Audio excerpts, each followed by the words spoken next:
Dobrý večer, vítam vás na diskusii zo série Počúvam ťa, čo je koncept rešpektujúcich diskusí o témach, ktoré polarizujú našu spoločnosť. Túto diskusiu organizuje občianske združenie Presahy. A pre tých, ktorí nás pozerajú zo záznamu, tak poviem, že sme v Café Šopa v Limbachu. A poviem ešte to, že by sme sa hneď úvodom chceli poďakovať našej norskej partnerskej organizácii a Active Citizen Fundu za podporu, vďaka ktorej môžeme tieto diskusie organizovať. A vďaka ktorým si môžeme aj užiť toto veľmi príjemné prostredie a veľmi dobré koláčiky, ktorí to pozerajú zo záznamu, žiaľ nebudú mať. Takže vítam aj naše dve hostky, Ľubicu Hrustič a Zdenku Hanušovú. Dobrý večer. Dobrý večer. Ľubica Hrustič je klinická psychologička a psychoterapeutka a vo svojej praxi sa stretáva aj s klientmi a klientkami, ktorým sa otvára táto téma pôrodu a potom vlastne v rámci terapie o nej diskutujú, plus má vlastné skúsenosti s pôrodníctvom. A Zdenka Hanušová je pôvodne učiteľka. Postupne začala podporovať iné ženy pri príprave na pôrod a začala ich sprevádzať ako sprevádzajúca osoba do nemocníc a napokon vyštudovala pôrodnú asistenciu. Dnes pracuje na Morave a sprevádza ženy aj do jednej slovenskej pôrodnice. A moje meno je Zuzana Límová, som dokumentaristka. Pred niekoľkými rokmi som natočila film o slovenskom pôrodníctve Medzi nami, ktorý mi zaručil krátkodobú slávu a dlhodobý problém s prístupom k zdravotnej starostlivosti. Takže som sa veľmi vzdelala v samoliečení v domácom prostredí, kde na mňa nikto nevrčí. A náš film vlastne pocestoval mnohé krajiny, v niektorých som bola aj ja s tým filmom a v niektorých bol sám, napríklad v Juhoafrickej republike alebo v Mexiku. Alebo v Rumunsku. A som veľmi rada, že tu dnes môžem byť s vami a že zažijeme príjemnú diskusiu so vzájomným rešpektom. Tieto rešpektujúce diskusie Počúvam ťa majú svoje pravidlá, ktoré vidíte aj tuto napísané. A vlastne väčšina z nich sú také pravidlá, ktoré už naše deti poznajú od škôlky. Napríklad, že sa navzájom počúvame, že počkáme, kým iný človek dohovorí, alebo že sa snažíme porozumieť aj iným názorom, napríklad aj takým, s ktorými nesúhlasíme. No a cieľom konceptu Počúvam ťa je vlastne ukázať, že aj o témach, ktoré sa nás dotýkajú, alebo na ktoré máme opačné názory, takže o nich dokážeme rozprávať tak, aby sme sa niečo nové dozvedeli, aby nás to obohatilo a nie len, aby sme sa pohádali a rozišli sa v zlom. Dnes budeme hovoriť o domácich pôrodoch a pôrodoch v nemocnici z rôznych uhlov pohľadu. My všetky tri sme mami a všetky tri dokopy sme zažili úplne rôzne druhy pôrodov. Aj nemocničný, aj domáci, aj prirodzený, aj cisárskym rezom. Aj pôrod, ktorý trval dlhé hodiny, aj viac ako jeden deň, ale aj taký, ktorý trval asi toľko ako zjedenie jedného z týchto koláčikov. A pretože sme sa rozprávali o takých intimných príbehoch a o rôznych častiach nášho tela, ktoré zažili rôzne veci, tak sme si potýkali. Takže celú diskusiu si budeme týkať. Nie je to preto, že by som bola žoviálna voči našim hostkám, ale je to vzájomná dohoda. A pozrime sa na tú tému aj zo svojich skúseností, aj zo svojich profesných skúseností a budeme sa veľa rozprávať o rešpekte, či už k ženám, deťom, k zdravotníckemu personálu alebo celkovo k rodinám. A preto by som bola rada, keby sme si na začiatku spoločne ujasnili, že čo tým myslíme, že čo je pre nás slovo rešpekt. Ja by som bola veľmi rada, keby ste sa zapájali aj vy, aby to bola taká spoločná diskusia a nie diskusia pred akoby prázdnym publikom. Takže ak chcete vyskúšať, tak budeme rada, keď skúsime spolu odpovedať na túto otázku, že čo si predstavujeme pod slovom rešpekt. Úcta.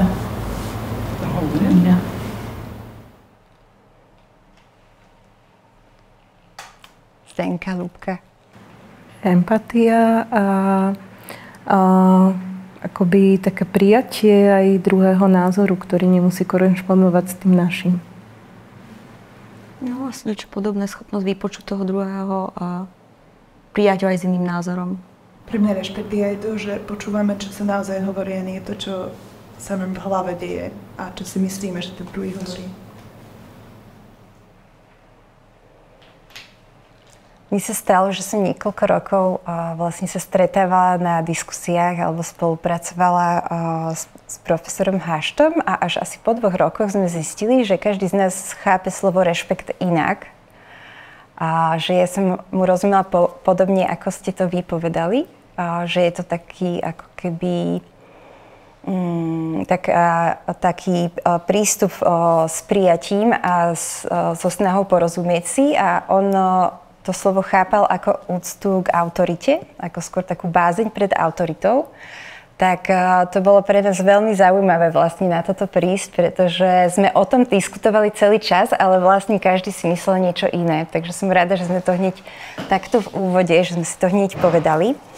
A vlastne, keď sa začne hovoriť o pôrodoch, o tom, že ako sme sa my narodili, alebo ako sme my rodili, alebo ako naša partnerka rodila a podobne, tak to u väčšiny ľudí vyvolá veľmi silné emócie. Čím to podľa vás je?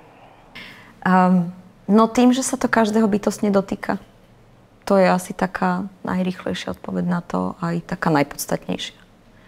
Že každý za tým má aj niečo, čo si možno sám nevie doslov uchopiť, ale každý jeden, ktorý sme na tejto zemi, sme si vlastne niečím pôrodným prešli.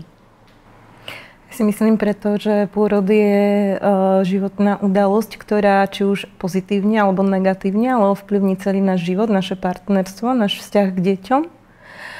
A tým, že sa stretávam, pracujem so ženami aj v komunite, tak vidím, že každá z nich by ho chcela mať vo svojich rukách. A to im jednak nevždy umožnené, ale na druhej strane aj keď ho majú vo svojich rukách, tak často sú prekvapené, že ten pôrod jednoducho je udalosť, ktorú nevieme naplánovať. Že nás niečo prídu tej detičky naučiť, alebo celá tá skúsenosť má niekam posunúť a nech si myslíme, že akokoľvek to máme pod kontrolou, tak jednoducho samotný ten pôrod je z hľadiska fyziológie dej, kedy tá žena sa musí uvoľniť a nemať to pod kontrolou. A to si musí dovoliť.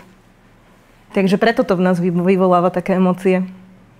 Zdravotnícky personál má k dispozícii rôzne postupy, ako by mal vlastne pracovať, alebo aké úkony nasledujú po akých počas pôrodu. Čiže to budí taký dojem, že ako keby sa to dalo mať pod kontrolou. Ako sa s tým ty ako zdravotníčka vyrovnávaš?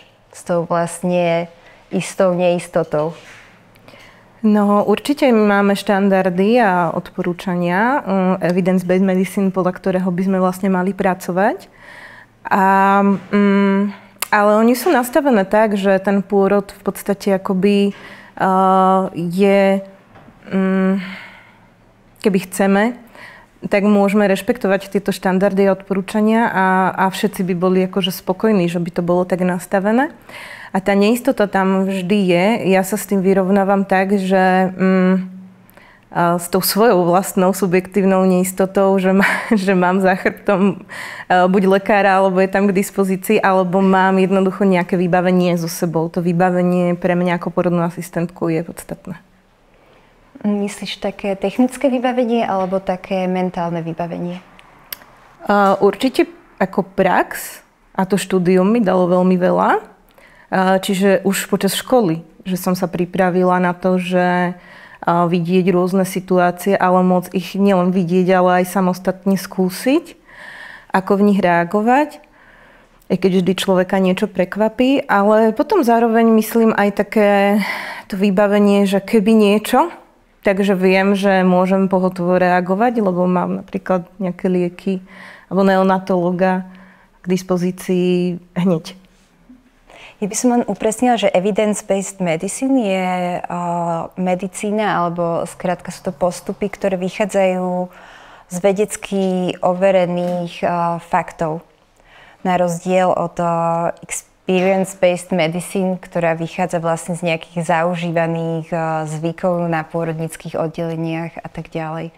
Čiže to čo by sme chceli, je, aby vlastne, ak teda hovoríme o tom, že medicína je veda, tak aby vychádzala z vedecky podložených faktov preskúmaných. Keď sa hovorí o pôrodoch, tak často sa stáva, že tá debata sa sklzne k tomu, že sa povie, že zodpovedné ženy, keď je žena zodpovedná, ide rodiť do pôrodnice, lebo tam je lekár, pôrodné asistentky, je tam neonatológ alebo neonatologička, je tam skalpel, keby bolo treba cisársky rez, všetko je tam vydezinfikované a tak ďalej. Je tam celé to zázemie, keby sa čokoľvek stalo. No a ženy, ktoré chcú rodiť doma, tak to sú tie nezodpovedné, ktoré tam chcú mať proste sviečky a všetky susedky a chcú proste rodiť pod jabloňou a potom tam zakopať placentu a tak. No a ty si vlastne vyskúšala obidvoje, tak ako to vnímaš, keď takto sa diskusia vlastne zvrtne, že zodpovedné ženy nemocnica, nezodpovedné ženy doma? No pre mňa je to taká veľmi zaujímavá otázka, lebo ja som strávila akože dosť dlhý čas a dlhé týždne zháňaním rôznej literatúry, čítaním, skúmaním výskumov a neviem čoho. Keď som si po prvom pôrode povedala pri druhom, že aj doma by som skúsila. Takže ja som tej príprave venovala podľa mňa mentálne na toľko času, že mi príde, že som ten informovaný pacientský súhlas som si celkom ako dobre urobila. To je ako keby tá vec toho, že teda nemusí to vždy, to rozhodnutie rodiť doma nemusí vždy vychádzať len z nejakého intuitívneho presvedčenia a ako keby ničím nepodloženého. Hej? Že, aj tam je celá škála toho, akým spôsobom sa ženy doma rozhodnú rodiť. A väčšinou to naozaj vnímam tak, že sme hodené do jedného vreca. Hej? Že opretá o jabloň aj v minus 17, hej? Alebo čo proste, niečo na ten spôsob. Takže to je pre mňa také, že toto vnímam ako podstatné, možno povedať, že aj tie porody doma majú celú škálu toho, akým spôsobom a s akou pomocou sa odohrávajú. A možno je škoda, že tá odborná pomoc vlastne je tak málo prístupná. Pre porody doma. Uh-huh. Ako si sa ty pripravovala, aby si minimalizovala tie rizika, ktoré pôrod má v sebe? No ja som jednak mala pocit, že nielen, že potrebujem eliminovať alebo znížiť rizika, ktoré môže hociaký pôrod mať, ktorý sa ešte neodohral, lebo to nemám pod kontrolou a neviem, čo bude. Ale ja som vlastne do toho druhého pôrodu doma išla aj s tým, že som mala potrebu eliminovať následky prvého pôrodu, kde som sa naozaj bála, že ja budem musieť pre nejaké komplikácie a vlastne ísť do pôrodnice. Hej, konkrétne hovoríme o nástrihu, kde som mala vlastne jazvu a bála som sa, že tá jazva sa vlastne pri tom pôrode natrhne a ja budem len kvôli tomu musieť vlastne do tej pôrodnice, aby mi ju tam niekto ako keby chirurgicky zašil. Hej. Takže to, čo som si ja pre seba poriešila, je, že som mala pôrodnú asistentku priamo pri pôrode, aby som napríklad eliminovala túto konkrétnu záležitosť. Čiže nešlo len o to, ako ja som pre svoju potrebu, aj psychickú, mala tú potrebu mať tam niekoho, kto vie vyhodnotiť, že nakoľko to ešte je bezpečné a možno nakoľko už nie. Ale zároveň tam naozaj bol aj ten moment poriešiť si prípadné teda veci ešte z prvého pôrodu, keby náhodou. No a naopak sa stáva, že ľudia hovoria, že do nemocnice nikdy, lebo tam sú oveľa vyššia pravdepodobnosť neželaných zákrokov, že tú ženu tam nastrihnú, rozrežú, proste napichnú a budú jej robiť kopu veci, ktoré ona nechce. A doma má taký pokoj, zavolá si tam niekoho, kto tomu aspoň trochu rozumie a má menšie riziko neželaných zásahov, takže naopak nezodpovedné je ísť do pôrodnice a zodpovedné je ostať doma. Ako to ty vnímaš ako zdravotníčka? Ja to vnímam tak, že jednotlivé tie pracoviská sú na vysokej tej odbornej zdravotníckej úrovni, ale je medzi nimi veľmi veľký rozdiel z hľadiska toho individuálneho prístupu. Ale sú aj pracoviská, na jednom z nich teda pracujem, ktoré alebo aj doprevádzam, ktoré naozaj prihliadajú na individualitu tej ženy. A konkrétne ja mám z praxe a zo svojej práce takú skúsenosť, že keď sa budeme baviť o tých sviečkách, že krásne tiež si doniesli sošku vlastne bohyne pôrodu, sviečky a naozaj sa snažíme s kolegyňami zachovávať úplne tú intimitu, ako by tá žena rodila doma. Že chodí za ňou jedna pôrodná asistentka, lekár sa vlastne pýta nás, keď pani vyslovene je, že chce mať tú intimitu, tak ani za ňou nechodí lekár, keď tak ju príde len ako pozdraviť, aby sa poznali, lebo my musíme teda k pôrodu volať na záver lekára. Ale ten nám do toho nezasahuje, keď je všetko fyziologické, tak vlastne tá pôrodná asistentka. A ja to vnímam, ja som naozaj rada, že môžem svoje povolanie vykonávať tak, ako mi ten zákon vlastne umožňuje a v tej nemocnici, že naozaj mám tú autonómiu a určené teda hranice, ale že ja vyhodnocujem, že keď už to nie je fyziológia, privolávam lekára.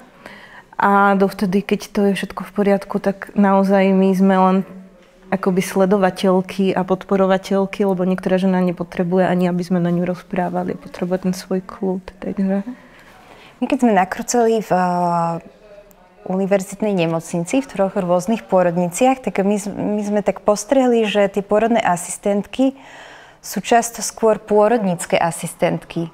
Že asistujú vlastne nie tej žene, ale asistujú tomu lekárovi alebo lekárke, že im podávajú nástroje a tlačia žene lakťom na brucho a vlastne robia kopu veci, čo im ten lekár povie. Tak mohla by si tak krátko vysvetliť, že aký je to rozdiel, keď ty môžeš vykonávať svoje povolanie a keď akoby sú tie pôrodné asistentky, keď sa stanú pôrodníckymi, že aký je v tom rozdiel?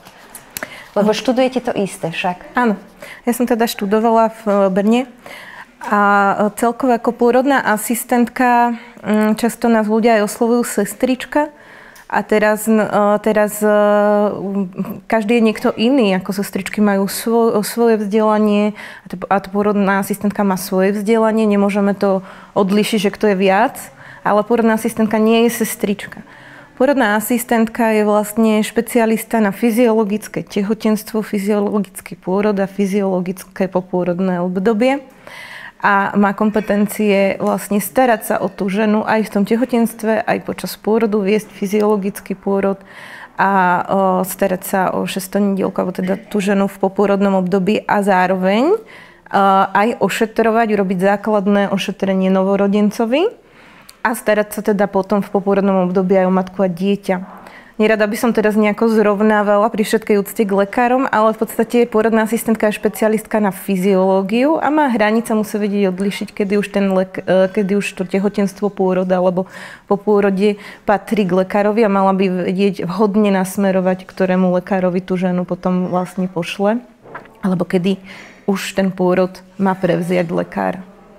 Takže akoby na jednej úrovni. Jeden je špecialista na fyziológiu a druhý potom, keď je problém, tak je odborník na to, ako ten problém vyrieši.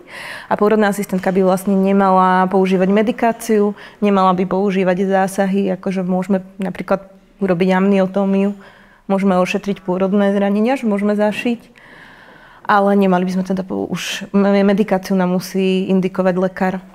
Čo je amniotómia? Amniotómia, prepichnutie plodových obalov, alebo ako sa hovorí, hovorovo pustenie plodovej vody. Ty si prečo prizvala k svojmu pôrodu pôrodnú asistentku a nie lekára? No, lebo lekára by som nezohnala, to je veľmi jednoduchá odpoveď. Ja by som milé rada, keby som nejakého pozháňala, ale viac menej asi aj ten diskurs tej spoločnosti je taký, že keď teda žena chce mať nejakú pomoc pri domácom pôrode, tak si zháňa dulu alebo si zháňa pôrodnú asistentku. A kde si ju našla? V Čechách. Takže išli, a vlastne obidva razy, mala som 2 rozdielne a obidva razy išli vlastne cez hranice obidve. A v čom bol podľa teba, ako si pocitovala ten rozdiel medzi tým, keď si vlastne sa pripravovala na pôrod v nemocnici a keď si sa pripravovala na pôrod doma? No keď odmyslím takú vec, že sa fyziologicky cítim najlepšie doma a to žiadna nemocnica nemá šancu žiadnymi sviečkami, ničím, už len tá zmena toho prostredia, to akože, keď to odmyslím, tak ja si myslím, že najväčší rozdiel bol v komunikácii so mnou. To je priepastné. Hej. Že vlastne akým spôsobom som pri tom prvom pôrode bola vôbec ako privítaná do tej celej situácie, hej, že občas padnú také vety v tých nemocniciach, že vlastne ja som sa okamžite zavrela. Že tam to bolo okamžite, že mi telo hlásilo, že toto tu není bezpečné. Hej, napríklad. A doma to bežalo úplne inak, lebo doma jednak, že už len to, že vlastne ten človek vstupuje do tej domácnosti, tej rodiacej ženy, tak je tam on viac menej host, nie naopak. Má väčšiu tendenciu už len z tohto princípu, podľa mňa, byť taký ako keby úctivejší, viac rešpektujúco komunikovať. Už len z takého tohto. A celé to bolo vlastne o tom, že najväčší rozdiel bol pre mňa tá komunikácia. Zapíš si reakciu? Určite. Zmena toho prostredia je veľmi podstatná a stres je počas toho pôrodu veľmi významný faktor, ktorý mení všetko. A vie zmeniť aj tú fyziológiu na patológiu. Že keď je v strese matka, tak je v strese aj dieťa. A pokiaľ má tá žena stres z toho presunu a príde do prostredia, kde tá komunikácia nie je vhodná, tak už sa vlastne ako uzavrie. Už tam máme ten problém. A ja to vidím aj u nás, že síce ako Ľubka povedala, že tie sviečky nespravia domáce prostredia, tak to je pravda, že trvá určitý čas, kým tá žena, ktorá má aj svoje to prostredie, má jednu tú svoju pôrodnú izbu, na ktorej aj porodí a zostáva 2 hodiny, že sa nikam nemusí presúvať. A my tam chodíme. Ja teda musím za nás povedať, že my naozaj chodíme jak na návštevu do tej pôrodnej izby, aj keď je to naše pracovisko, že sa tam cítime ako doma, ale je vidieť, že určitú dobu, niekedy je to aj 2-3 hodiny alebo pár hodín, kým sa tá žena na to prostredie adaptuje. Kým sa uvoľní a kým sa tak udomácní. A verím, že sú ženy, ktorým sa to nikdy nepodarí. Ako to potom riešiš? Lebo ty pracuješ v jednej moravskej pôrodnici a potom sprevádzaš do jednej slovenskej pôrodnice, čiže ty pôsobíš stále v tom nemocničnom prostredí. Že ako ti je, keď počuješ od žien napríklad, že tak tam nejdem, tam ma úplne akože, tam mi hrozne ublížia, alebo že tam to určite nedopadne dobre. Ako to ty vnímaš ako zamestnankyňa vlastne zdravotníckeho zariadenia? Snažíme sa nájsť pôrodnicu, ktorá tej žene bude naozaj vyhovovať z hľadiska ich potrieb, tých žien. Ale ja to riešim tak, že sa so ženou vlastne stretávam zhruba od 20. týždňa tehotenstva a väčšina z nich ma chce teda aj k pôrodu. A to je taká dvojsečná zbraň, že jednak ja som tam ten ukludňujúci faktor, že kamkoľvek prídeme alebo kdekoľvek sme, tak oni vlastne sú pokojné. Na druhú stranu ja môžem byť chorá alebo si nedaj Bože zlomiť nohu alebo niečo. Takže vždy sa snažíme s tými ženami rozprávať o tom, že naozaj keď ona vie a nájde si tú rešpektujúcu pôrodnicu, čo je také smutné, že musíme o tomto hovoriť, že si musí hľadať. Najlepšie by bolo, keby každé pracovisko také bolo. Tak tie ženy sa potom cítia bezpečne, že ja v tej svojej praxi to riešim tak, že jednoducho mám ženy v starostlivosti, ktorým môžem tej našej moravskej pôrodnici aj odviesť pôrod aj mimo služby. A teda, alebo sprevádzam do tej slovenskej pôrodnice. Ale keď príde, niektorí ľudia to neradi používajú, ale my sme sa to v Brne učili, že klientka do tej pôrodnice, lebo rodiaca žena nie pacientka, tak keď príde taká, ktorou som sa nikdy nevidela, že sa vlastne vidíme prvý raz, tak aj mne naozaj trvá niekedy aj pár hodín, kým nadviažeme vlastne ten vzťah. A ja potrebujem s ňou veľa komunikovať a dať jej najavo to, že naozaj ja som tam pre ňu. A aby sa cítila, tak jak Ľubka hovorila, v tom akoby domácom prostredí a že ja som ten host a ona je ten prím. A že keď vidí, že ja nemám problém s tým, ja neviem si k nej klaknúť alebo spraviť ten CTG monitor v akejkoľvek polohe napríklad, tak ona postupne už to je úplne vidno, jak to z nej opadá. A že sa tak ako udomacnie. Čiže veľmi dôležitá je tá komunikácia a nadviazanie toho vzťahu. Čo by ste urobili, keby ste sa vy dve stretli ako pôrodná asistentka a klientka v nemocnici a boli by ste si strašne nesympatické? Že akože všetko by tak na pohľad vyzeralo v pohode, všetky procesy by boli normálne, ale strašne by vás niečo vyrušovalo jednu na druhej. Ako by ste sa zachovali? Ja to z praxe viem, ako sa musím zachovať, lebo sa to stáva. Tak povedz, Ľubka, najskôr ty. No, ja si myslím, že rodiaca žena je v úplne inom procese, takže asi by som to niekde ako bokovku zaregistrovala, že niečo mi nevyhovuje alebo niekto mi nesedí, ale rozhodne by to nebolo centrum môjho záujmu v tom čase. Akože asi tak, že asi by som to registrovala, ale nebol by to jediný prvok, ktorý by ma tam nejako akože uzavrel, alebo že by som ešte pomaly s dieťaťom v porodných cestách utekala hľadať inú porodnicu, alebo niečo. Proste tam už si v takom, že to už... Myslím si, že aj to je časť toho, prečo my hovoríme niekedy o tých porodoch ako o traumách následných. Lebo tým, že nám sa to stáva, že sa im to vracia vlastne až po. Že v tom čase ani na to nereagujú, ale vlastne ich to dobieha po. Takže najskôr by som to asi len niekde zaregistrovala, že to tak je. Ja pokiaľ to mám v tej svojej súkromnej praxi, tak ja zistím niekedy už po prvom stretnutí, ale niekedy sa stane až po 3, že buď ja tej žienke nesedím, alebo aj ona nemusí sedieť mne. A v tomto tej komunitnej porodnej asistencii je dôležité, aby sme si sadli. A ja keď vidím, že tá žena mi nedôveruje, tak potom ja jej nemám ako pomôcť.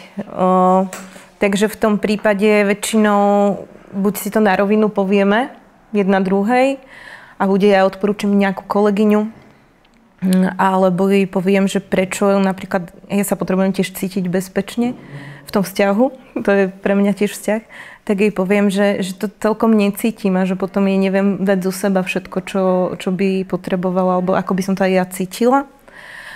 A pokiaľ je to v práci, že vidím ten pár prvýkrát, tak aj to už sa mi stalo, tak vtedy, keď sa mi nedarí ani nadviazať ten kontakt, tak sa snažím čo najviac nechať im vlastne súkromie. Niekedy aj ako nerozprávať, že vidím, že tej žene vlastne nesedím, tak iba jej vysvetliť, že čo teda teraz spravíme, ale nechám jej ten jej priestor.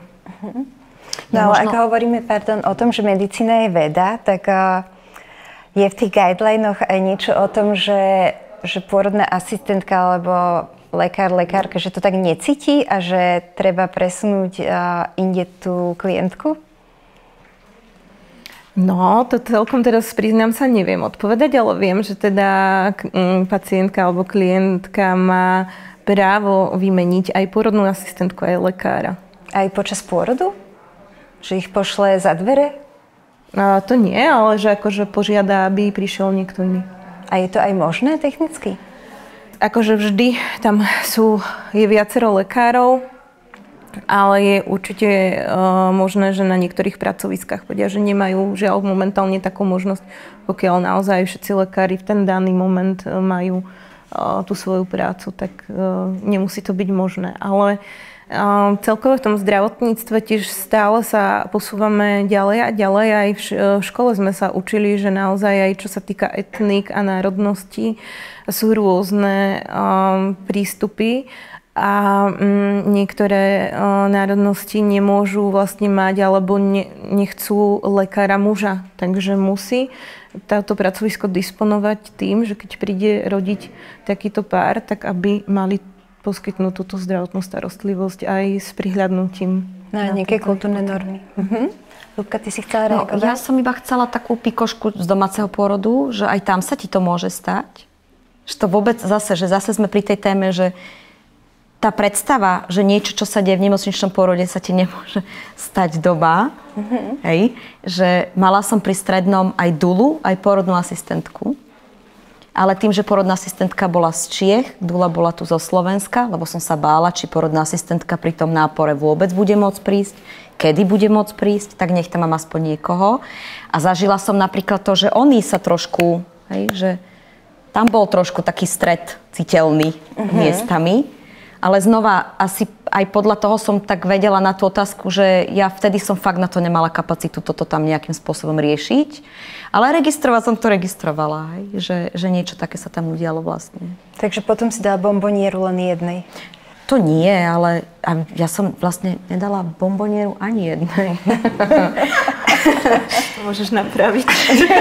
Ale vlastne som mala ja otázku aj na Zdenku. Presne to ma napadlo, že keď ti teda nejaká nevyhovuje, že či si napríklad v nočnej službe, či ste aspoň dve, že vieš povedať tej druhej, že prosím ťa, môžeš ty, lebo my to tak v terapii máme. Sme tam dve. Ale väčšinou, ako keď máme to tak, že jedna sa stará o jednu ženu, keď je tam druhá, tak sa stará o druhú ženu. Ale keď naozaj vidím, že túto už vôbec sme si nesadli a ja aj keď by som veľmi chcela pomôcť, tak sa nedá. A zase nechcem, aby tá žena zostala s tým, že ja tam len chodím a ako stroj si robím tú svoju prácu. To by mňa veľmi mrzelo, lebo nie som tak nastavená. Tak vtedy viem si, keď tá kolegyňa môže, tak si ju napríklad viem zavolať aj so sebou a vidím, že niekedy ona s ňou sa viacej porozpráva, že potom ideme spolu trebárs k tomu pôrodu. Ja by som rada dala priestor nášmu publiku. Vy, ktorí tu nie ste, tak to nevidíte, ale máme tu v publiku ženy aj muža. Tak by som vás chcela osloviť, dámy a pán, že či máte otázky na naše hostky. A ak sa chcete čokoľvek opýtať, tak máte ten priestor aj teraz, aj neskôr, aj počas diskusie. Môžete sa iba tak sami ozvať, alebo môžete robiť také, že ja. A to tiež vám dáme priestor vtedy. Pán. Ani pán nemá otázky. Všetci už všetko vedia. A mňa by zaujímalo, čo som napríklad nevedela, kým sme sa nestretli pred touto diskusiou, že ako presne pracujú komunitné pôrodné asistentky a čo môžu a čo nemôžu robiť. Aká je situácia na Slovensku? Na Slovensku sme mali veľmi málo licencovaných pôrodných asistentiek, lebo v komunite by mala pracovať iba pôrodná asistentka, ktorá už má za sebou nejakú prax a ktorá spravila štúdium špecializované, na ktorom získala licenciu na to, aby mohla vykonávať tú komunitnú prax. Tým, že sme z toho nemali nejaké výhody, tak veľa asistentiek aj vlastne povracalo licencie. A výhody nie my, ale tie ženy nemali preplácanú vlastne túto starostlivosť žiadnej poisťovne a veľa z nich si to vlastne nemohli dovoliť. A tá komunitná pôrodná asistentka tiež musí z niečoho žiť. V podstate teraz sme na tom tak, že začína sa to riešiť v tom zdravotníctve.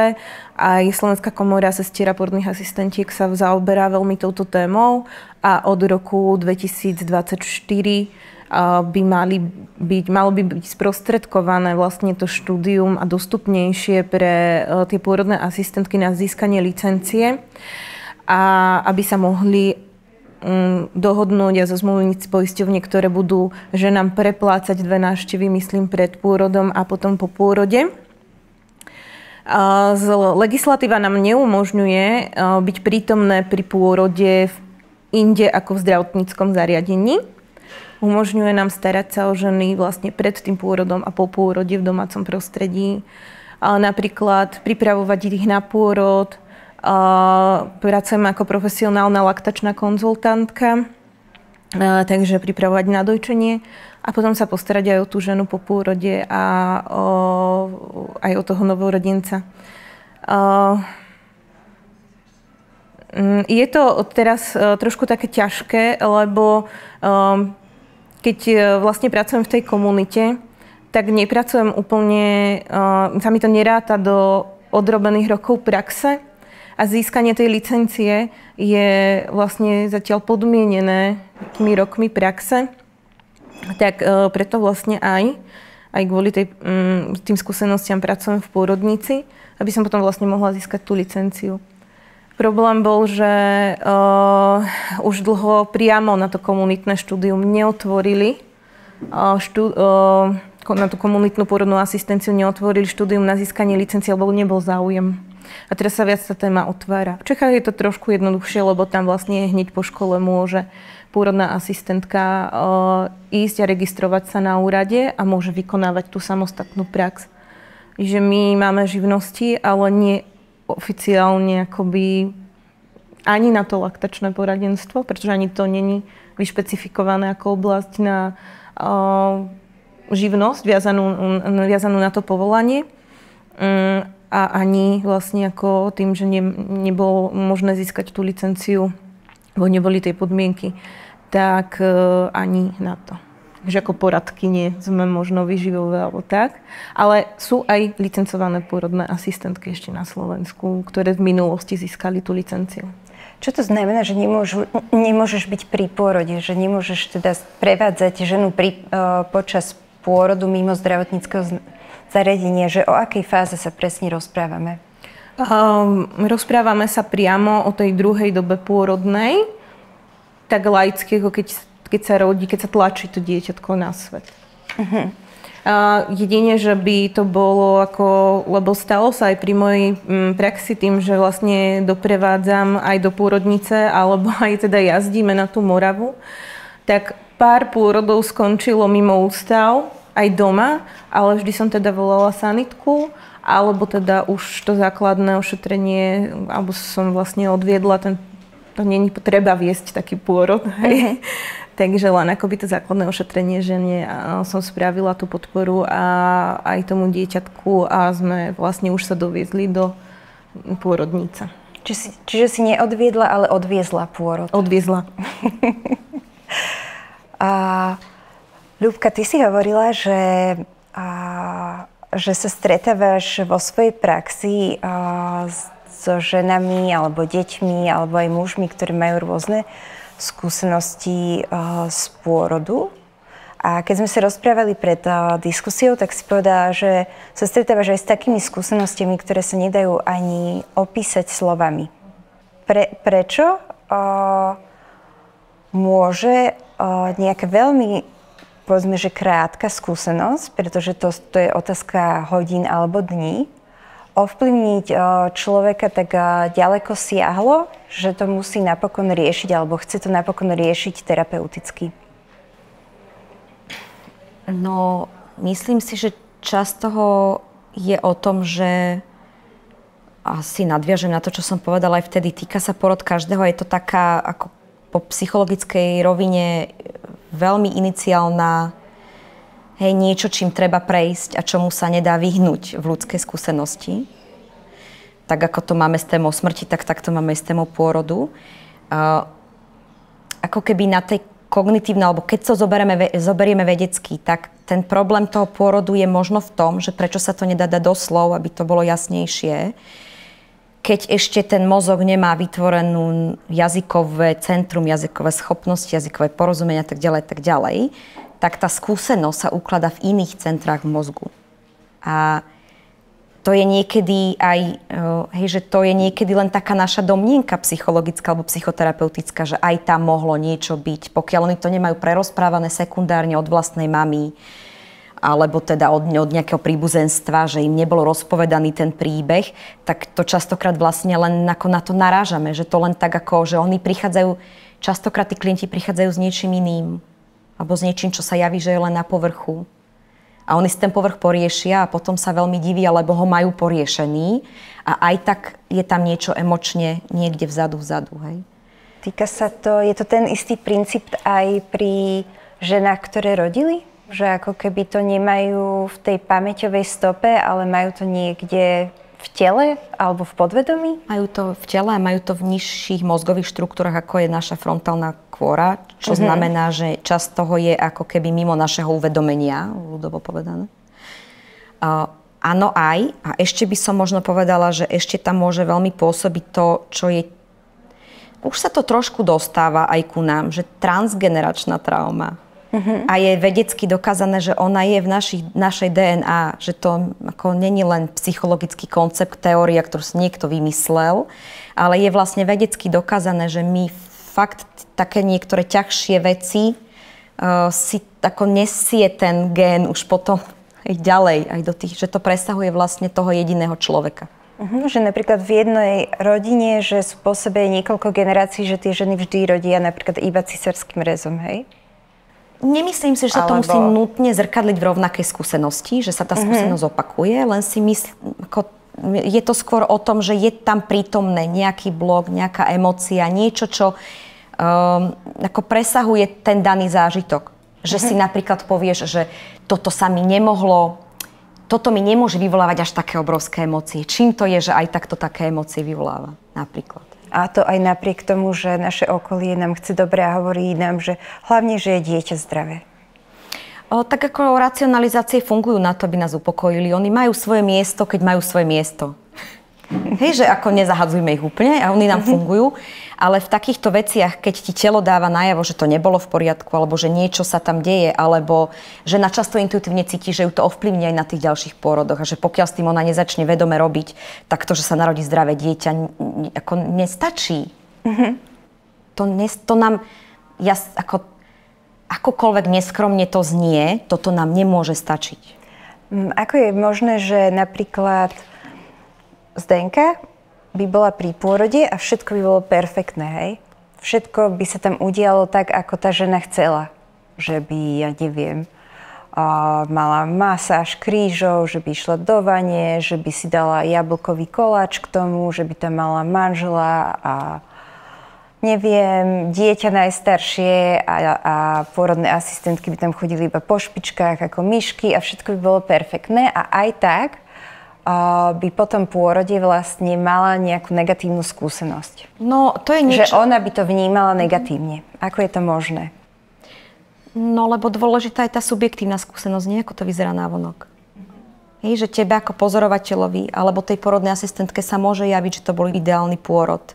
Ale ide o to, ako sa to javí tomu človeku, ktorý tam je telesne prítomný, ten, čo prežíva ten proces. Hej. A toto sa stáva tiež a tiež to je dobre nejakým spôsobom oddelovať, že často sa potom stáva, že trauma je teraz také moderné slovo, takže aj dojdú tie klientky s tým, že mám traumu. A niekedy aj odľahne, keď si uvedomí, že vlastne tam bolo 90% super a toto je niečo, čo potrebujem viac porozumieť alebo možno viac doklepnúť, niečo sa mi tam zrkadlilo. Niečo, na čo sme aj mali takú debatu, hej, že niečo, čo mi ten život mal priniesť ako lekciu. Hej, napríklad. Môžem ešte ja k tomu? Že je to naozaj na tom subjektívnom vnímaní tej ženy. Mne sa niekedy stáva, že som až moc aktívna, že tak by som tej žene chcela dobre, takú aromaterapiu, túto rebozo a tak. Že ona má potom pocit, že ju aj tak stále niekto riadi. Hej? Aj keď tým takým rozmaznávacím prístupom. A že naozaj my by sme si čoraz, že niekedy si musím aj ja dať takú stopku, že pozoruj, že či to na vlastne vôbec akože, že nesmiem byť proste taká aktívna. A toto môže potom tá žena, tak jak si sa pýtala, že ten ideálny pôrod všetko má, a pokiaľ to tá pôrodná asistentka neodsledovala, čo sa niekedy ťažko, tá žena to neprejaví a my, aj keď máme za sebou nejaké semestre psychológie, tak ale nie sme psychologičky, tak nemusíme to odpozorovať. A vtedy podľa mňa to tá žena môže vnímať, že aj tak vlastne nerodila ona, ale to niekto riadil všetkými olejčekmi, masážami a tak. Takže aj ono aj všetkého dobrého veľa škodí. Tak možno to by bola taká odpoveď na to. Možno by si mala presedlať na pracujúce matky. Najlepšie je čo najviac detné. A tie by sa podľa mňa nechali rozmaznávať, aj by nechali rady niekoho chvíľu všetko riadiť. Tak keby si mala prázdny diár, tak ja napríklad by som to vyskúšala. Veľa sme sa rozprávali o tom, že ako sa môže cítiť bezpečne pri pôrode žena. Čo by si potrebovala ty ako pôrodná asistentka, ako budúca komunitná pôrodná asistentka, aby si sa cítila pri pôrode bezpečne? Ako keď sa bavíme o teoretickej rovine, že by nám boli umožnené vykonávať aj pôrody doma? Myslím si, alebo kdekoľvek, v pôrodnom dome, doma, v nemocnici, že by si aj tá žena mohla vybrať, aj ty by si, že by si mohla v podstate vybrať alebo ju odnavigovať už podľa jej zdravotného stavu, že kde to ty uznáš, že to bude najbezpečnejšie, že poradiť jej napríklad.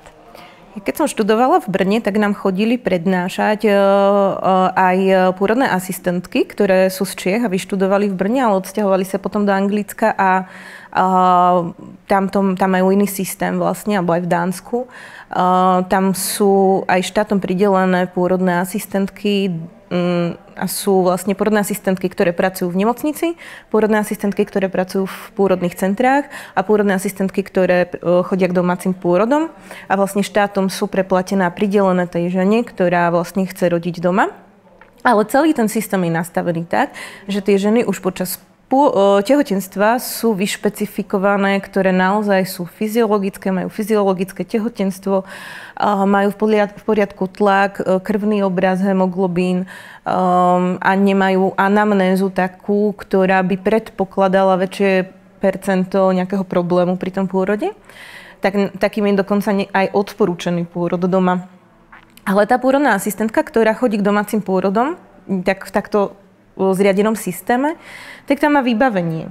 Má ambuvák, či už ambuvák na predýchanie vlastne novorodenca, alebo na takú tú základnú resuscitáciu aj pre ženu, aj pre novorodenca. Aha, lebo ja som počula obuvák a som myslela, že to je nejaké na doma, že ako v nemocnici tým podtlakom vyťahujú dieťa, takže doma už iba takého ako s obuvákom vyzuješ. Áno. Z tej matky. Čiže má takú základnú technickú podporu a aj medikamentoznú. A ako náhle ten pôrod už by sa nejak brzdil alebo nepostupoval, tak má tam ten čas na presun do pôrodnice alebo do pôrodného centra.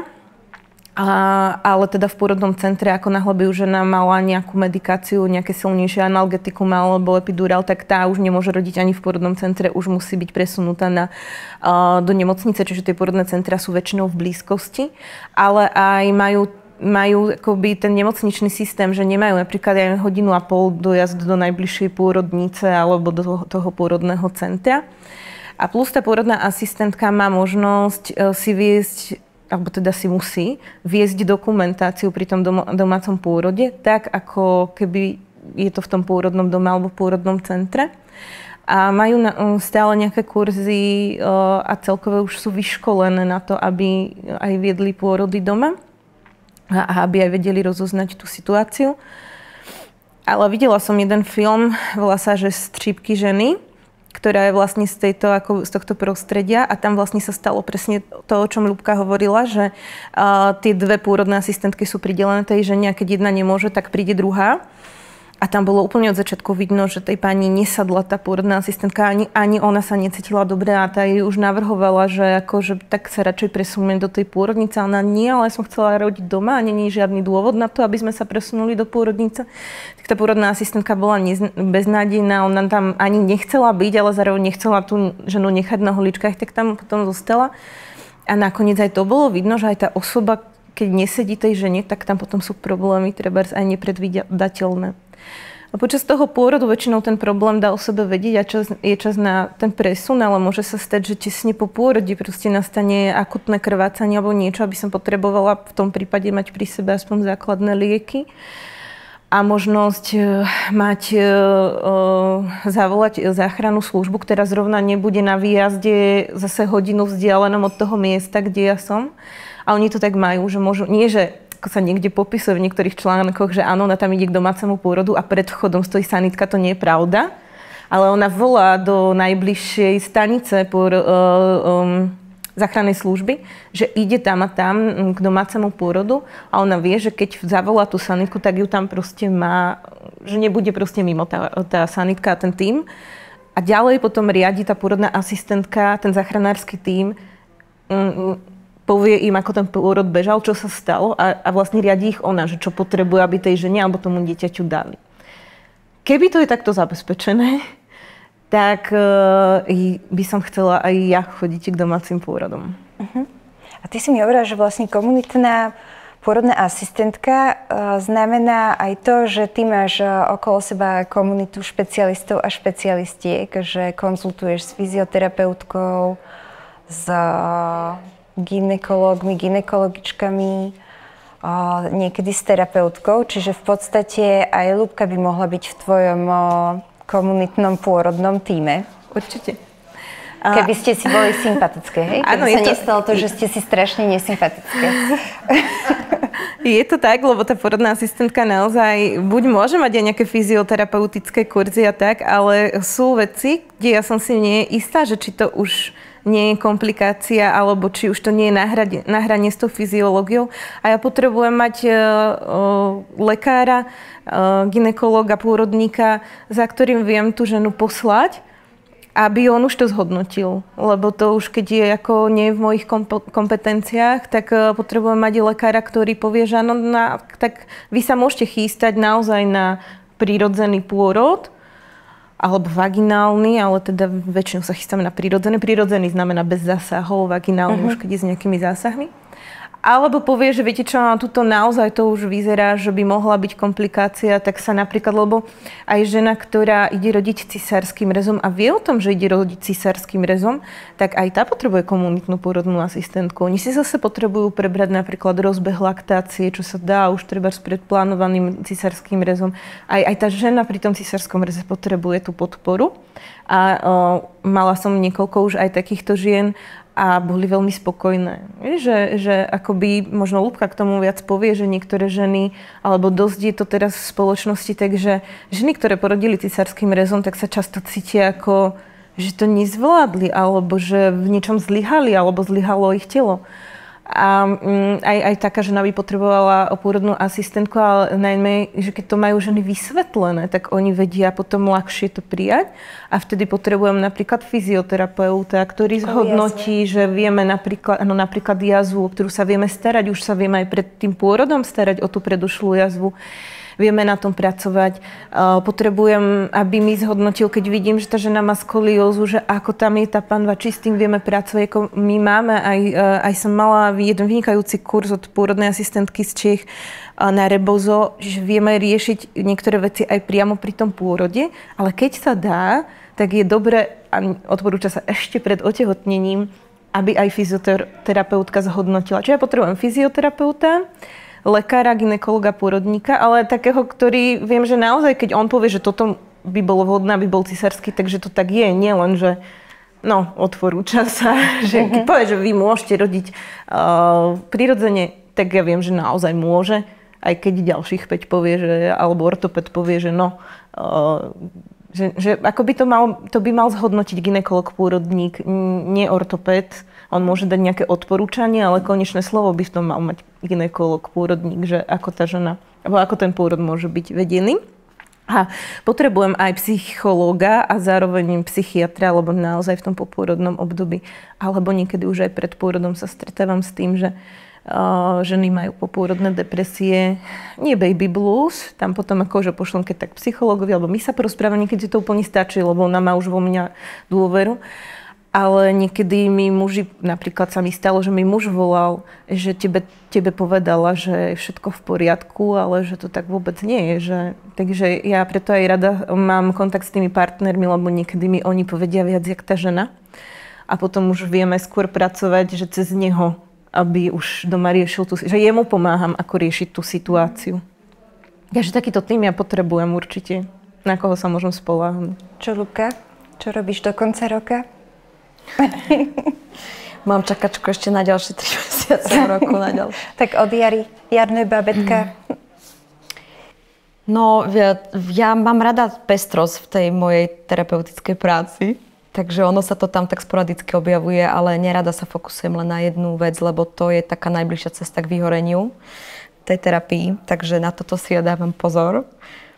No, znelo to krásne, že ako by to mohlo byť. Možno som k tým ženám, že my si často myslíme, že to je ten mix hormónov poporodných a že to tak má byť, keď je zle. A že niekedy to ženy tak ťažko rozoznávajú, že skôr to ten partner vlastne vidí. Že to už presahuje nejaké ako rozumné. Že to nie je tá žena, čo to bývala. Tak to majú určite mnohí taký pocit, ale že už keď to aj pre nich je cez nejakú, hej. Že vidia na tej žene, že jej samej nie je dobre. A na Slovensku, keď sa hovorí o istých typoch zdravotnej starostlivosti, tak sa všetci a všetky naježíme. A týka sa to aj psychoterapeutickej a psychiatrickej pomoci. Čo by si odporúčala ženám, ktoré nechcú, alebo sa hanbia, alebo nie je to v ich finančných možnostiach, alebo skrátka nedokážu tak dlho čakať, ako by čakali na ambulantnú terapiu niekde v nemocnici, ktorá je platená zo zdravotného poistenia, že čo by si im odporúčala, že čo by mohli pre seba urobiť? Keď cítia, že myslím, že sa ich to dotýka ten pôrod. No takú jednu celú knihu sa pýtaš. A teraz to mám, hej, že tam je veľa maličkostí dennodenných, ktoré sa samozrejme dajú urobiť. Ako sa o seba trošku postarať, lebo pri tom bábätku to vie byť tak náročné, že dať tej žene nejakú časovú úlohu je ako odsúdené na neúspech hneď. Takže to je od maličkých vecí, dennodenných, čo máme doma, dať si nejaký teplý čaj len sama, alebo proste dať si nejakú sprchu, alebo čokoľvek, čo dopraje tej žene pár minút. Cez, ako je možnosť robiť aj online. Hej. Mám teraz klientku, ktorá má bábätko a robíme online, aby nemusela s tým bábätkom z Bratislavy pendlovať. Poznali sme sa predtým, takže si tak zhruba viem predstaviť, ako ona v tej neverbalite a neviem, v čom funguje. Takže sa vydáme aj s bábätkom občas, čo je aj pre mňa príjemné inak. Majú tie ženy možnosť niekedy aj nejakých online, hej, podporných, alebo online kurzov, kde viac môžu do toho nejakého ženského vstúpiť. Ako tých možností je teraz viac, niekedy je ťažké pre tú ženu v prvých týždňoch. A dokonca si myslím, že mnohé to dobieha neskoršie. Hej, že ako keby, že ešte tie prvé týždne fungujú na tom, že musia fungovať a dobieha ich to, keď už sú tie deti väčšie. Že sa to objaví pri nejakej príležitosti, že to niečo znova spustí, že sa to obnoví. Hej. My máme skúsenosti z našich premietaní, že vlastne niekedy ženy, ktoré rodili pred 40 rokmi, tak ako keby zrazu cez ten obraz sa im to inak spojilo, ten zážitok z ich, to, čo videli na platni, sa im spojilo s tým vlastným zážitkom spred desiatok rokov a vlastne reagovali veľmi so silnými emóciami na tom premietaní.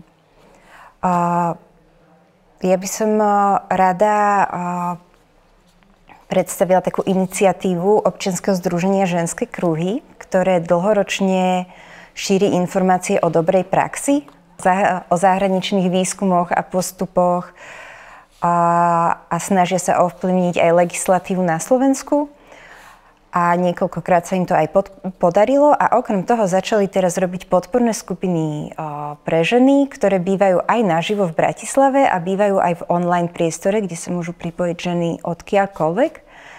A tam by som povedala, že tým, že oni sú expertky a dlhé roky sa venujú tejto téme, takže tie podporné skupiny vedú veľmi rešpektujúco a opatrne tak, aby to tým ženám neublížilo tá diskusia. Že aby sa ženy neretraumatizovali alebo ak im to rozbehne nejaké staré spomienky alebo nejaké zážitky sa im pri tom pootvárajú, tak Ženské kruhy ako organizáciu s veľkým Ž by som určite odporúčila ako podpornú skupinu. A nedávno vydali takúto krásnu knižku Nahlas, kde sú nádherné ilustrácie Alexandry Just. A vlastne v tejto knižke nájdete príbehy alebo skúsenosti žien, či už z tehotenstva, alebo z pôrodu, alebo po strate bábätka a podobne. Takže je to krásna knižka a odporúčam ju na čítanie alebo aspoň na vystavenie, lebo je vizuálne veľmi pekná. A my sme sa rozprávali o mnohých veciach týkajúcich sa predpôrodného, pôrodného aj popôrodného obdobia. A hovorili sme o tom, že čo môžu urobiť ženy, čo môže urobiť zdravotnícky personál. Myslím, že sme túto tému celkom preskúmali. Tak dávam last call nášmu publiku. Či máte ešte nejaké otázky? Ja by som sa spýtala, ja som dneska, takže nepočula som, mrzí ma to, nestala som prískôr, takže neviem úplne, čo ste všetko vravili tam na začiatku, ale taká moja praktická otázka, akože mi sa veľmi páči, že teda sa bavíme o tom, čo je pre ženy fajn a teda ako tie ženy v rámci tej komunity by mohli fungovať aj inak, ako sa štandardne funguje za tých podmienok, ktoré teda sú a ktoré máme aj legislatívne a inak. Chcela by som sa spýtať, že či si myslíte, neviem teda, ktorá z vás je kompetentná na túto otázku, že naozaj na Slovensku proste sa môžu robiť legálne pôrody doma. Presne ako ste spomínali o tom, že v zahraničí to funguje proste tak, že tam ten support, hej, že proste oni sú do chvíle v rámci nemocnice, majú tam proste lekára, ktorý, to, že tam majú lekára, to nič neznamená, ten človek tam sa nič neurobí, ako sa tam ten porod skomplikuje, tak tam hlavne ten lekár neurobí nič, kým tam nemá celý tým, kým tam treba možno riešiť nejaké krvné transfúzie, proste naozaj, že už teda vážny zákrok. Takže či toto proste je vôbec cesta, alebo čo je alternatívna cesta, aby sme na Slovensku mohli sa aspoň porovnávať alebo približovať k takému nejakému zahraničnému svetu v tomto duchu, že alebo teda úplne gacierská otázka, či sa pôrodnice dajú na Slovensku zmeniť tak, aby sa tam tie ženy cítili komfortne. Ja by som len možno, že upresnila, že v zahraničí, že v niektorých krajinách je pôrod v pôrodnici alebo v pôrodnom dome alebo doma je rovnocenný, že u nás to máme trošku inak tak v povedomí nastavené, že sú akože tie správne pôrody a potom sú tie alternatívne. Čiže ja len pre tých, ktorí pozerajú túto diskusiu, tak by som chcela upresniť tieto pojmy a teda ak som správne porozumela otázke, tak otázka je, že či je možné, aby boli domáce pôrody legálne a že či je možné, aby pôrody v pôrodniciach boli také, aby sa žena pri nich cítila bezpečne a príjemne. Keď môžem trošku poopraviť, nie otázka, že čo je možné, ale že či vieme nejakým spôsobom nie že aby sme legalizovali domáce pôrody na Slovensku, ale čo potrebujeme na to, aby sme, či je to vôbec reálne na Slovensku, čo takéto mať v tých podmienkach, aké máme, a teda, že čo teda urobiť preto, aby sme toto mohli vyriešiť. No, ja to asi tiež tak trochu posadím inde, lebo domáce pôrody na Slovensku sú legálne. Z hľadiska rodičky, hej. Mne nič nemôžu, keď sa rozhodnem rodiť doma, je to moja slobodná voľba. Takže domáce pôrody, navzdory tomu, že mnohí to neradi počujú, sú legálne.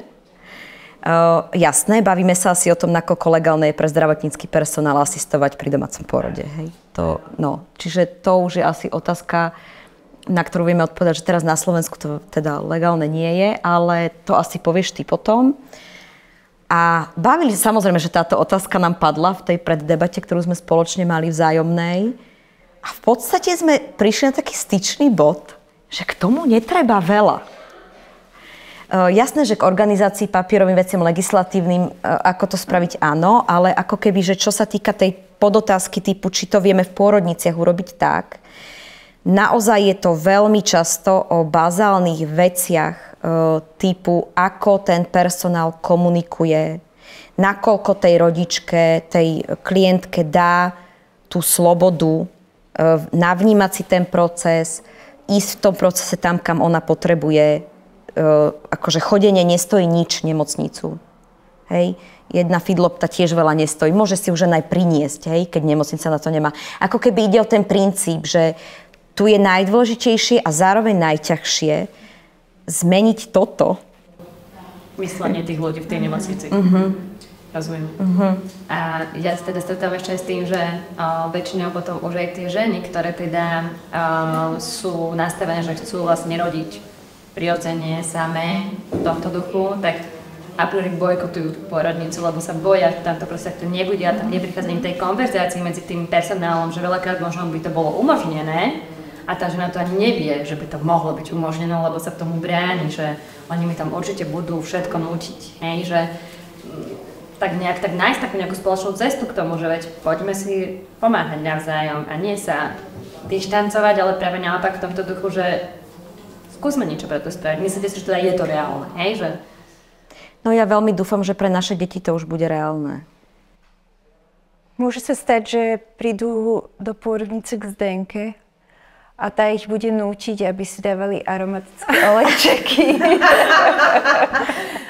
aby si tam pozapalovali sviečky a tak. A vybrali si polohu. Tak dúfam, že nebudeš veľmi urputná v tom. Nie, ale môžem aj ja teda sa k tomu vyjadriť. Ja by som to tak rozštrukturalizovala na viacero častí, lebo to je strašne veľa odpovedí na tú jednu otázku. Tak v súčasnom systéme domáce pôrody za mňa nie, pretože nemajú to pôrodné asistentky dovolené a tým, že to nemajú dovolené, tak vlastne tam nemôžu byť. Riskujú oni. A keďže to nemajú dovolené, tak si ženy volajú k pôrodom rôzne iné osoby, ktoré naozaj sú podľa mňa veľmi úžasné a robia skvelú prácu, ale nie sú to zdravotníci. To je to, čo Ľubka hovorila, že nemusia vedieť odhadnúť celkom to riziko, že kedy už sa treba premiestiť. A ďalšia vec, ženy samé nemajú... ako Ľubka mala asi, teda zrejme to tak spracované, že keď mi zlyhá plán A, mám plán B alebo plán C. Ale pracujem so ženami a aj ma oslovujú, že či by som neprišla k domácemu pôrodu a tak. Ale niektoré ženy nemajú nie sú zmierené s tým, že naozaj by mohlo padnúť aj rozhodnutie, že ideme. A potom má problém zase kto? Tá pôrodná asistentka. Aj jak v tom filme. Že toto nemáme ošetrené. A keď sa necíti bezpečne pôrodná asistentka, tak ako sa môže cítiť bezpečne tá žena? Ale pôrody doma budú. A myslím, že je ich, čo registrujeme, okolo 500 ročne, a to sú len priznané doma pôrody, budú stále a myslím si, že by aj tieto ženy mali mať možnosť mať pri sebe zdravotníka. A nie, aby sa miniali ako drahé peniaze, ale to je, presne ako Ľubka povedala, to je systém, ktorý by trvalo jednak to prekopanie možno školstva, vyškolenie tých asistentiek aj na toto domáce prostredie, lebo viete, keď začne akutné krvácanie a vy máte za chrbtom v šuflíku hneď nejaké lieky, ktoré podáte, tak to by ste si, ako by taký nejaký základný systém, že naozaj tej porodnej asistentky v tom Anglicku so sebou nosia 2 kufre, kde to všetko majú a toto my nemáme, my to nemáme k dispozícii, čiže celkové to preškolenie toho personálu to bude trvať roky. Ďalšia časť tej otázky bolo, že či je teda možné priblížiť sa nejak k tomu zahraničnému systému. Už sa približujeme, sú prednostovia a primári aj na Slovensku, ktorí sa snažia veľmi akoby priblížiť tomuto. Čo je potrebné na Slovensku robiť, aby viacej tie jednotlivé pracoviská a nielen primári, ale aj kolektív, či už vrchná, staničná alebo jednotlivé kolegyne navzájom prijali to, že tá pôrodná asistentka naozaj má svoje kompetencie a že keď ich chce vykonávať, tak nie je outsider v tom kolektíve, lebo a toto je druhá stránka veci, ktorú tá verejná spoločnosť nevidí. A tak to je. A ako sa hovorí, že zvyk je železná košela a keď niekto ide mimo zvyku, tak je zlý automaticky. A potom to cíti aj v tom kolektíve. Takže toto ja vnímam ako problém, to sa musí zmeniť. Ešte napríklad na tej Morave to tak nie je, pretože už od 2. semestra, čo je druhý polrok 1. ročníka, má tá študentka pridelenú svoju pôrodnú asistentku, ktorá má tie kompetencie v tej pôrodnici a má už ruky na jej rukách a nie, že pozerajte sa, vy sa môžete 1000-krát pozrieť, ale ona to už robí. Čiže ona vlastne za tie 3 roky príde do tej praxe a nebojí sa, ale robí to a je hrdá na to, že ja viem, že viem tej žene inak pomôcť ako liekmi. Hej, že viem tieto. Že toto by sme potrebovali prekopať. Tá zmena už sa deje a deje sa milovými krokmi. Teda ale žiaľ na niektorých pracoviskách. Takže ja by som bola rada, keby všade majú ženy rovnaký prístup. Na to sa napríklad tvoria štandardy, hej, alebo nejaké tie postupy. Takže na tomto sa pracuje. A čo by sme mali asi ako taký prvý krok spraviť je toto, že zjednotiť tú starostlivosť a tie možnosti, pretože naozaj aj na starom prístroji, kde sú sondy na kábloch, že nie je bezdrátový systém, tak keď tá žena mi bude stáť v dosahu tých káblov, tak jej naozaj ten monitor napojím aj v klaku na zemi na žinenka. Jej to bude príjemné a nebude sa mi potom brániť, že prídu niektoré ženy do nemocnice a už odmietajú primárne vaginálne vyšetrenie, odmietajú primárne akýkoľvek monitoring, odmietajú všetko. Ale to je to, čo Zuzi som hovorila, že aj my potrebujeme nejakú svoju bezpečnosť a potrebujeme mať nejaký záznam. A všetko sa to dá spraviť tak, aby že nebolo pohodlne. Keď bude chcieť, ja to vždy hovorím, je to úplne akože nadnesené, keď bude chcieť rodiť nohami zavesená na lustri a ja sa k nej dostanem nejako, že mi to dovolí, tak je to v poriadku. Takže toto by sme mali zmeniť a na to nepotrebujeme ani feedloptu. Hej. To sa môže udiať aj tu, pokiaľ tu za rohom budem mať potrebné akoby takéto vybavenie pre celkové nejaké také aspoň akutné zasiahnutie, lebo ako ste hovorili, že ten lekár niekedy, keď tam nemá celý tým, už v tom vážnom prípade neurobí tiež nič, ale aspoň akože takú základnú pomoc, na čo sú tie porodné asistentky vyškolené. Teda aspoň my sme boli a pravidelne to. Takže umožniť porodným asistentkám vykonávať svoje povolanie tak, ako majú. Zlepšiť komunikáciu. Na to netreba krásne tapety na stenách. Hej? To treba toto. Už sa to deje aj na Slovensku, ale tak akoby zvliecť tú železnú košelu a nájsť tú spoluprácu medzi lekárom, porodnou asistentkou a uznanie sa navzájom aj svojich kompetencií a zmazanie toho strachu, a to by sme mohli tým školstvom a zmenou tej praxe, pretože keď prídete na prax a ste dobrá na to, aby ste chodili z oddelenia na oddelenie prevážať pacientov a na pôrod sa, keď poslúchate, môžete teda pozrieť a nie ho odviesť, tak to sa ťažko potom. Tá asistentka príde do praxe a nechce to robiť, lebo nie je nadšená z toho, že čo všetko, akože bojí sa, ale nevidí, nezažila si, že áno, má to zmysel. Keď si to zažije, tak je to potom iné. A preto napríklad tie porodné asistentky teraz, čo študujú v Čechách, tie naše slovenské, tak oni naozaj prichádzajú a chcú a toho by sme sa mali chytiť.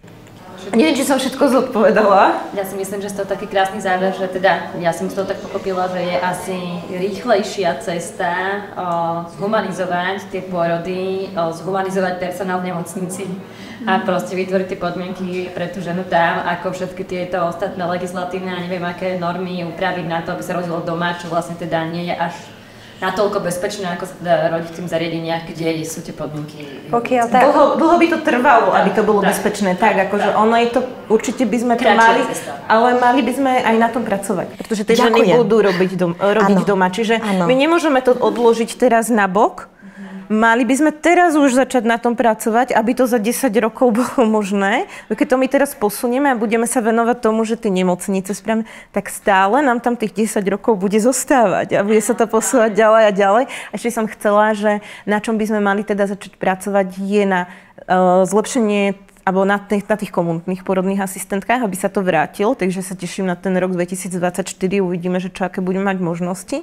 Pretože tá zdravotná starostlivosť začína byť čoraz viac nastavená tak a čoraz viac rodičiek si žiada ísť domov napríklad 2-3 hodiny po pôrode. A toto potrebujeme ošetriť a aj určite umožniť. No, aby to nebolo na revers. Aby to bolo ako oficiálne a aby bola tá nadväzná zdravotnícka starostlivosť, že tá žena odíde 3 hodiny po pôrode domov, ale dostane kontakt na najbližšiu. Nie, že pôrodná asistentka za ňou pocestuje, ako Ľubka hovorila, že tam bol ten jej strach, že je vzdialená 2 hodiny. Potrebujeme mať pôrodnú asistentku, ktorá tam vie byť maximálne do pol hodiny. To bolo veľmi zaujímavé. To jej voláte a ona povie, že ešte som pri jednom pôrode. A teraz akože, hej, to napätie, že či príde, nepríde, mňa stihnú vždy, to je akože druhá vec, ale no ako hej, že dosť to zamávalo tým procesom určite. Ale čo som chcela doplniť je, že vždy sa dá zlepšovať, ako sme sa bavili o tých súrodencoch, že veľmi mám potrebu to tam strčiť, tak neviem, Zuzi, či sa má na to ešte... Toto bude záverečná veta a bude to taká čerešnička na torte, o ktorej som ja doteraz nepočula a to som fakt o pôrodoch počula veľmi veľa. Aj to, čo som vôbec nechcela. No, ako som si študovala tie domáce porody, bezpečnosť, štatistiky, neviem čo, tak samozrejme tým, že som psychológ, tak prístup je ku všelijakým časopisom odborným vedeckým a dopatrala som sa k niekomu výskumu, kde vlastne prišli na to, že bonding, a no to inak dáva tak ako z toho živočíšneho celkom zmysel, že ten bonding nefunguje vlastne len medzi matkou a tým novorodeniatkom, alebo teda otcom a tým novorodeniatkom, ale že on funguje aj medzi súrodencami.